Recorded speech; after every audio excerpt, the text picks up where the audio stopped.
अस्सलाम वालेकुम dear students, ये है आपका favourite channel your free academia. उन बच्चों का चैनल जो केमिस्ट्री समझकर पढ़ना चाहते हैं। रट्टे वालों के लिए है कोई और चैनल। सब बोल रहे हैं 10 time my passion my chemistry. Now study time starts. Okay बच्चों, जैसा कि आपको पता है कि आगे पेपर्स की आमद है, तो हमें चाहिए कि हम अब उन चीज़ों पर फोकस करें जो कि बहुत बहुत इंपॉर्टेंट है। उनके अंदर क्या आता है कि बेसिकली आप सब चीज़ें तो याद करो, लेकिन जो 25% जो आपका पेपर है वो बन रहा है एनालिटिकल बेस्ड। तो बेसिकली इस वीडियो के अंदर मैं आपको बताऊंगी कि आपने चैप्टर 1 में से केमिस्ट्री 9th क्लास में से किस तरह अपने एनालिटिकल क्वेश्चंस को चूज़ करना है और करना है। और उसके बाद मैं आपको मोस्ट रिपीटेड क्वेश्चन जो आपके चैप्टर 1 में से आ रहे हैं उनका भी एक PDF दिखाऊंगी और साथ साथ इसको व्हाट्सएप चैनल में भी शेयर कर दूंगी। आप वहाँ से भी उसको सेव कर सकते हो।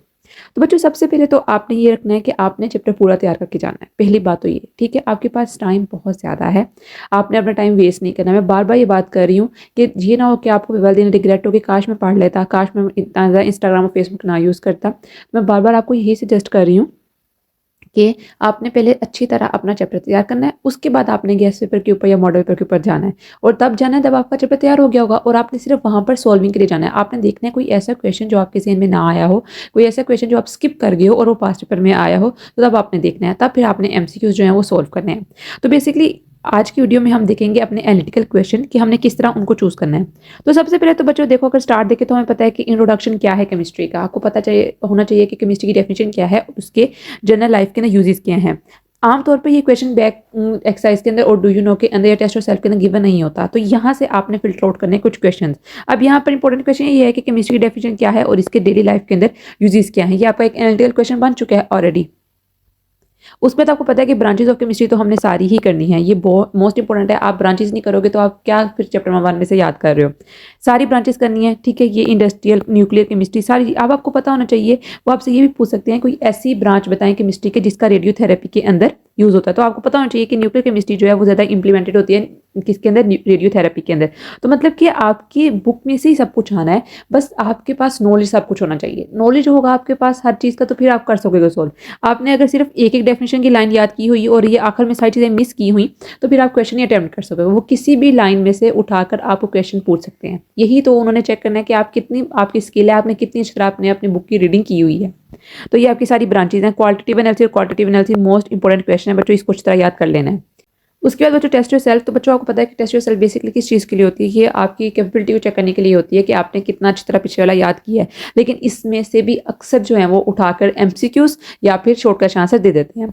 बेसिक डेफिनेशन में matter, substance, physical properties, chemical properties, ठीक है, ये मोस्ट इंपॉर्टेंट। अगर आपको उन्होंने क्वेश्चन पूछ दिया रिफाइंड मैटर तो आपने सब कुछ इसके अंदर क्लासिफिकेशन ऑफ मैटर लिखनी है, लास्ट में ड्रॉ करना है, ठीक है।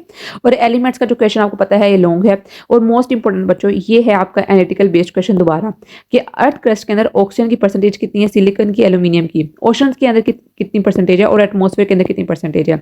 ये आपको सारी की सारी न्यूमेरिकल वैल्यूज आनी चाहिए, ठीक है। ये MCQs में आ सकती हैं और अक्सर ये शॉर्ट क्वेश्चन आंसर में भी आ जाती हैं कि प्रपोर्शन लिखें या रेशो लिखें, ओशन में कितने मोस्ट इंपॉर्टेंट जो एलिमेंट्स हैं वो प्रेजेंट है, ठीक है, या फिर एटमॉस्फेयर के अंदर। अगर आप इतना भी याद नहीं करें तो आपको पता होना चाहिए कि हमारे एटमॉस्फेयर के अंदर नाइट्रोजन जो होती है वो सबसे ज़्यादा होती है। जब मैं आपको लेक्चर डिलीवर करी थी तो मैंने आपको बार बार इसके ऊपर इंपॉर्टेंस दी थी, इसको हाईलाइट किया था। तो आपने इस चीज़ों को याद रखना है। वैसे ये एलिमेंट्स वाला जो है वो लॉन्ग क्वेश्चन है। और ये देखो यहाँ पर है डू यू नो, ये है आपका बेसिकली एनालिटिकल क्वेश्चन वाला पोर्शन। फिर दोबारा अब आपको पता होना चाहिए कि जो major part of our living body है वो क्या है, वाटर है, और 65 to 80% उसकी जो प्रपोर्शन है, ठीक है। ये आ सकता है आपको। बच्चों मैं बता रही हूँ ये पर्सनल एक्सपीरियंस बेस्ड चीज़ें हैं जो आपकी बुक पे लिखे हैं। उन्होंने हर एक चीज़ को टच करना है, ठीक है। आप ये मत देखो कि हम पास पेपर कर जाएंगे तो फिर हमारे नंबर आ जाएंगे, वो करो, लेकिन पहले अच्छी तरह अपने चैप्टर्स तैयार कर लो, उसके बाद पास पेपर्स पे जाओ, ठीक है।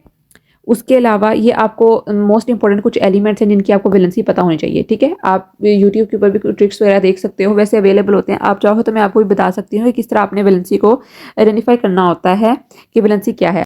मैं आपको ये सजेस्ट करूँगी कि 1 to 40 जो आपके एलिमेंट्स हैं वो आते हैं, उन सबको आप याद कर लो अच्छी तरह, ठीक है। बहुत टाइम है आपके पास, आप कर सकते हो आसानी से याद। और उनकी वैलेंसीज भी अच्छी तरह एक दफ़ा देख लो, किसी की भी वैलेंसी वो पूछ सकते हैं। ठीक है बच्चों, और कंपाउंड का भी आपका एक लॉन्ग क्वेश्चन है। उसके बाद मोस्ट इंपॉर्टेंट ये वाला दोबारा टेबल आ गया। टेबल्स नहीं छोड़ने, कोई ना टेबल छोड़ने ना कोई डू यू नो छोड़ना है। वैसे तो आप सारी चीजें याद कर रहे हो, पूरी बुक की आप रीडिंग कर रहे हो, याद कर रहे हो, क्योंकि किसी में से भी कोई वो लॉन्ग उठा के दे सकते हैं। मैंने आपको पहले ही बताया था कि जो लॉन्ग होता है वो एक्सरसाइज में से नहीं आता है, ठीक है, वो अपने पास से देते हैं। तो आपको वो पूछ सकते हैं कि शुगर का फॉर्मूला बताओ। आपको पता है शुगर जो होती है, सुक्रोज होती है, उसका फॉर्मूला ये होता है सल्फ्यूरिक एसिड। मोस्ट इंपॉर्टेंट, आपको पता है सल्फ्यूरिक एसिड का फॉर्मूला क्या है। अब ये देखो यहाँ पर, यह साथ साथ आपको उन्होंने कुछ केमिकल्स नेम दिए हुए हैं और साथ आपको कॉमन नेम दिए हुए हैं। तो बच्चों आपको ये पता होना चाहिए कि जो कॉस्टिक सोडा होता है वो किसका कॉमन है, वो है सोडियम हाइड्रोक्साइड का कॉमन है। ठीक है, ये आपका एनालिटिकल बेस्ड क्वेश्चन है। मैं जो बात आपको बता रही हूँ बच्चों, उसको गौर से समझो और सुनो, ठीक है बच्चों। अब उसके बाद वॉशिंग सोडा का फॉर्मूला क्या है, सोडियम कार्बोनेट कहते हैं, ये हमारे पास वॉशिंग सोडा का फॉर्मूला है। और क्विक, वो पूछ सकते हैं कि आपको जो कैल्शियम ऑक्साइड होता है उसको जनरली हम क्या कहते हैं कॉमन नेम के अंदर, क्विक लाइम कहते हैं, लाइमस्टोन कहते हैं, वॉशिंग सोडा आपको पता होना चाहिए कि हम उसको क्विक लाइम कहते हैं। आगे मिक्सचर, मिक्सचर का भी हमारे पास शॉर्ट और लॉन्ग आ जाता है। टू यू नो, आपको पता होना चाहिए कि एयर किस चीज़ का मिक्सचर है, सोयल, मिल्क और ब्रासी। मैंने आपको करवाया हुआ जब मैं आपको लेक्चर एक्सप्लेन कर रही थी, ठीक है। आगे कंपाउंड और मिक्सचर के दरमियान डिफरेंस, ये भी लॉन्ग आ सकता है। Test yourself again, atomic number and mass number. अब ये देखो यहाँ पर वो किसी भी इन एलिमेंट का उठा के आपसे number of protons, neutrons, atomic number और मास नंबर बच्चों पूछ सकते हैं, ठीक है। ये टेबल लाजमन करके जाना है, ये आपका एनालिटिकल पोर्शन ही है। जो आपकी बुक के अंदर सारे ये टेबल टूबल्स हैं, सारे डू यू नो है, ठीक है। ये जो छोटी छोटी चीज़ें उन्होंने एक्स्ट्रा पॉइंट्स लिखे होते हैं ना अभी, जिसको आप अक्सर इग्नोर कर देते हो, बेसिकली आपका एनालिटिकल वाला पोर्शन ही है। वो देखना चाहते हैं कि आप कितने मतलब की तज्जियाती हो, कितने आप चीज़ों को गौर कर सकते हो। अब देखो मैग्नीशियम का जनरली क्या है कि उन्होंने आपको नंबर ऑफ प्रोटॉन्स लोग आपको सपोज दे दिए हैं, तो नंबर ऑफ न्यूट्रॉन्स और एटॉमिक नंबर, मास नंबर, ये आपने खुद फाइंड आउट करना है, ठीक है। ये आपको कब फाइंड आउट होगा, तब आपको इसका फॉर्मूला आता होगा। तो ये आपका एक तरह से कॉन्सेप्चुअल और एनालिटिकल बेस्ड उन्होंने कंबाइन करके आपसे क्वेश्चन पूछने हैं, ठीक है। और मोस्ट इंपॉर्टेंट एग्जांपल्स कोई भी नहीं मिस करनी है आपने। और रिलेटिव एटॉमिक मास आपको पता चाहिए, रिलेटिव एटॉमिक मास क्या होता है as compare to 1/12 of the carbon, ठीक है। मास ऑफ प्रोटॉन, न्यूट्रॉन और इलेक्ट्रॉन। मोस्ट इंपॉर्टेंट बच्चों, आपको इसको एएमयू और ग्राम के अंदर याद रखना है, ठीक है। ये एमसीक्यूज आ सकता है और बहुत बार ये रिपीटेडली एमसीक्यू आया है, ठीक है। How to write a chemical formula, ये भी आपका लॉन्ग क्वेश्चन है। इंपेरिकल फॉर्मूला भी लॉन्ग है, मोलेक्युलर फॉर्मूला भी लॉन्ग है। उसके बाद दोबारा बच्चों देखो यहाँ पर कंपाउंड उन्होंने दिए हुए हैं, उसके बाद एम्पिरिकल फॉर्मूला और मोलेकुलर फॉर्मूला, तो ये भी आपने तीनों की याद रखने हैं, ठीक है बच्चों। Molecular mass and formula mass, again example आपने कोई मिस नहीं करनी, क्योंकि इस चैप्टर नंबर 1 में से अक्सर वो आपको न्यूमेरिकल दे देते हैं उठाकर, ठीक है। मोस्ट प्रोबेबली न्यूमेरिकल इसमें से आ जाता है, तो आपने कोई चांस नहीं ना कि हमने एग्जाम्पल तो देते नहीं, एग्जाम्पल तो ईजी होती है वो नहीं देंगे, तो कोई भी चीज़ वो उठा के दे सकते हैं, ठीक है। बाद में अफसोस करने से बेहतर है कि आप पहले अच्छी तरह तैयारी करके जाओ, ठीक है। उसके बाद अगेन आपकी टेस्ट योर सेल्फ, फिर यहाँ पर ये एटम और आयन के दरमियान most important differences, molecular ion और मोलिक्यूल के दरमियान फ्री रेडिकल्स, ठीक है। और देखो डू यू नो, यहाँ पर दोबारा आगे क्या हमारे पास जो फोर्थ स्टेट होती है मैटर की, वो क्या होती है, प्लाज्मा। अक्सर बच्चों को पता ही नहीं होता क्योंकि उन्होंने डू यू नो याद नहीं की होती। तो जो फोर्थ स्टेट होती है मैटर की, वो हमारे पास प्लाज्मा होती है, ठीक है। उसके बाद टाइप्स ऑफ मोलिक्यूल्स, ये भी मोस्ट इंपॉर्टेंट आपके पास लॉन्ग क्वेश्चन है, ठीक है। उसके बाद ये एवोगैड्रो नंबर वाला, ये आ जाता होता है अक्सर, ठीक है, मतलब कि शॉर्ट में भी आ जाता है, लॉन्ग में वो अवॉइड करते हैं, लेकिन फिर भी आप उस तरह इसको याद कर लेना। और यहाँ पे ये साइंटिस्ट की जो इन्फॉर्मेशन है, ठीक है, आपको पता होना चाहिए कि डेथ स्पैन आपको ना पता हो कि लाइफ कहाँ से लेकर कहाँ तक ये जिंदा और मरा रहा था, ये छोड़ दें आप लोग, लेकिन आपको पता होना चाहिए कि इसकी कंट्रीब्यूशन किस चीज़ के अंदर है और इसको नोबेल प्राइज अगर मिला है तो किस ईयर में मिला है, ठीक है।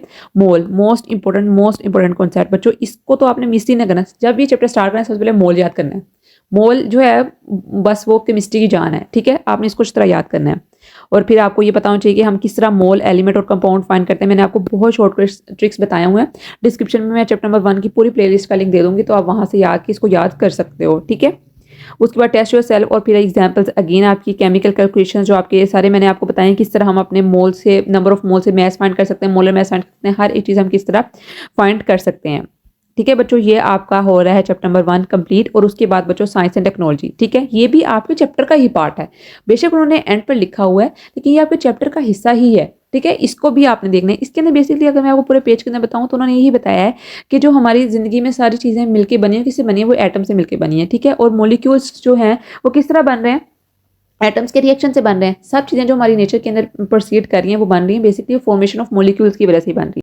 उसमें तो उन्होंने मोस्ट इंपोर्टेंट कॉन्सेप्ट दिया corpuscular nature of the matter. इसके अकॉर्डिंग बच्चों ये कॉन्सेप्ट था कि जो हमारे पास मैटर होता है ना, वो दो तरह की प्रॉपर्टी शो करता है, वो एज अ वेव भी एक्ट करता है और एज अ पार्टिकल भी। इसके डिटेल में जाने की कोई जरूरत नहीं है, बस आपको याद होना चाहिए कि मैटर जो होता है वो वेव की तरह भी एक्ट करता है और पार्टिकल की तरह भी एक्ट करता है। और इसको दिया था डी ब्रोगल ने, ये एक साइंटिस्ट था और इसने किस ईयर में दिया था, 1924 में दिया था, ठीक है, आप इसको एक दफ़ा पढ़ लो, इसके अंदर जो भी इंपॉर्टेंट बात है वो आप बस इसको रट्टा मार लो। ठीक है, इसके अंदर इतना कोई याद करने वाली चीज़ें, ये बेसिकली रट्टा ही है। ठीक है, आपको पता होना चाहिए कि मैटर किस तरह एग्जिस्ट कर रहा है और कितनी मतलब कि अपनी प्रॉपर्टीज शो कर रहा है, यही उन्हें बताइए। और नेक्स्ट मोस्ट इंपॉर्टेंट, मोल आ क्वांटिटी, ये आपको वो एमसीक्यू में पूछ सकते हैं कि अगर ग्लास ऑफ वाटर होगा which contains 10 moles of water, तो वो कितने मॉलिक्यूल्स किसके ग्रेन्स के बराबर होगा। तो आपको पता नहीं चलेगा उन्होंने किसकी एग्जांपल दी थी, सहारा डेजर्ट की दी थी, किसकी डेजर्ट की दी थी। ठीक है, ये जनरल से एमसीक्यू है कि आपको आ सकता है, तो ये तीनों पॉइंट आपने याद करने हैं। उसके बाद बच्चों की पॉइंट्स, मोस्ट इंपॉर्टेंट की पॉइंट बच्चों, इसको तो आपने मिस ना करना। बेसिकली जो की पॉइंट्स होते हैं ना बच्चों, ये आपकी पूरी चैप्टर का जो होते हैं वो रिजल्ट होते हैं। पूरे चैप्टर के ना जो उन्होंने बात बताई हुई है ना, मतलब कि मोस्ट इंपोर्टेंट पॉइंट, सीधा सीधा नकात जो उन्होंने उठा के ना आपकी जो की पॉइंट्स में दिए होते हैं। ठीक है, और जो पेपर चेक सेटर होता है वो इसको बेसिकली बहुत कंसीडर करता है कि यहाँ से बच्चों ने देखा ही नहीं होना, उन्होंने बस रीडिंग ही याद की होनी है। और यहाँ पर अक्सर ऐसी बातें लिखी होती हैं जो पीछे रीडिंग में नहीं लिखी होती, उन्होंने निचोड़ दिया होता है अपने पूरे चैप्टर का। ठीक है, तो आपने अच्छी तरह इसको भी देखना है। और बाकी आपको पता है एक्सरसाइज और शॉर्टकट आंसर तो आपने करनी है। तो इस तरह आपने बेसिकली अपना एनालिटिकल पोर्शन तैयार करना है, हर एक चीज़ करनी है तैयार। ठीक है, मैं आपको पहली बात मेरी यही होती है, सबको यही मैं अपने स्टूडेंट्स को सजेस्ट करती हूँ कि पहले आप लोग अपना पूरा चैप्टर तैयार करो, उसके बाद देखो कि हाँ ठीक है, अगर आपके पास खुदा ना खासा कोई मिसहैप हो गया, कोई टाइम थोड़ा रह गया, फिर आप जाओ अपने मॉडल्स पेपर्स के ऊपर या उसके ऊपर। उसके लिए बच्चों बेसिकली आपको पता होना चाहिए कि हमारे चैप्टर में उन्होंने बात क्या की है। ठीक है, तो अभी आपके पास 2.5 मंथ हैं, तो अच्छी तरह पढ़ो बच्चों, टाइम दो अपने पूरे इसको सिलेबस को, और उसके बाद फिर आप लोग मॉडल पेपर्स के ऊपर या गेस्ट पेपर के ऊपर जाओ। मैं दोबारा बता देती हूँ कि एनालिटिकल क्वेश्चन जो होते हैं बेसिकली आपकी रीडिंग में से ही आने हैं, वो ऐसे आने हैं कि मतलब कि आप, उन्होंने आपको एक जनरल आपने उन्होंने पूछी है कि डेफिनेशन पूछ लिया, सपोज आपसे पूछे वो डिफाइंड बायोकेमिस्ट्री। अब वो एनालिटिकल के अंदर आपसे इस तरह पूछेंगे कि ऐसी कौन सी ब्रांच है जो कि हमारी रियल लाइफ को डील करती है, ह्यूमंस की जो प्रॉब्लम्स है उनको डील करती है। ठीक है, ह्यूमंस के जो अंदर रिएक्शन हो रहे हैं उनको डील करती है, कार्बोहाइड्रेट्स को डील करती है। तो आपको पता नहीं चाहिए बायोकेमिस्ट्री हमारे पास वो ब्रांच है जो डील करती है इन सब चीज़ों को। ठीक है, ये आपका एक एनालिटिकल बेस्ड क्वेश्चन है। तो इसके लिए क्या जरूरी है कि आपने अपनी पूरी रीडिंग याद की हो। ठीक है, कॉन्सेप्ट भी हो, ताकि आपको अगर वहां पर ऐसे कोई आ गया तो आप अच्छी तरह उसको लाइन बनाकर लिख सको। ठीक है, रट्टा मारा होगा तो भूल जाओगे। कॉन्सेप्ट भी हो, पहले आपने पूरा साल अपने कॉन्सेप्ट ही लिए हैं। ठीक है, कॉन्सेप्ट आपके क्लियर हैं, अब आपने सिर्फ अपने वर्ड टू वर्ड चीज़ें याद करनी है। ठीक है, ताकि आपको याद रहें। अब हम देखते हैं कि जो मोस्ट इंपॉर्टेंट रिपीटेड 5 क्वेश्चन आए हैं पेपर के अंदर चैप्टर नंबर 1 से, उनको एक दफ़ा एक नज़र देख लेते हैं।